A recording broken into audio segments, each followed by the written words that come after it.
suyu ay qardaş. Zaman axır, gah surətli, gah yavaş. Bir gün doğar, bir gün solar günümüz. Her nefeste bir arzu var, bir telaş. Sessiz gelir, bir yol keçer gider can. Bu dünyada ne kalar ki insandan? Gelir gider, yine döner bu dövran. Kalar ancak tarih bir iz zamandan. Mekan geniş, yollar uzun zamanda.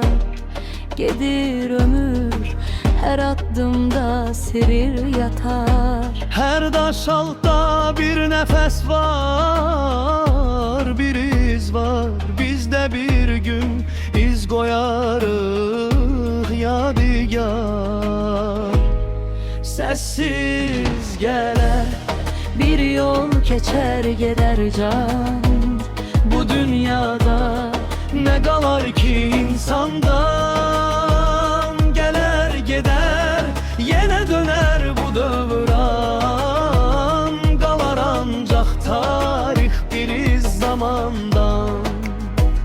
Zaman geçer, ömür geçer, yol uzar. Biri güler, biri ağlar, hal pozar. Her sükutta bir hakikat gizlenir. Her bir hayat bir düğün büyür çözüler. Sessiz gelir, bir yol geçer gider can. Bu dünyada ne kalar ki insandan? Gelir gider, yine döner bu dövran. Kalar ancak tarih bir iz zamandan. Sonsuzlukdur baktığımız bu göyler. Evvelini, ahırını kim söyler? Bu dünyasa bir yuxudur çözüler. Her bir üner, Bir gün evvele döner. sessiz gelir. Bir yol keçer gider can.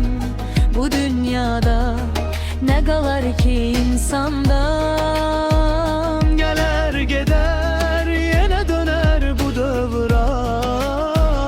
Kalar ancak tarih bir iz zamandan. Her bir ömrün bir nefeslik payı var.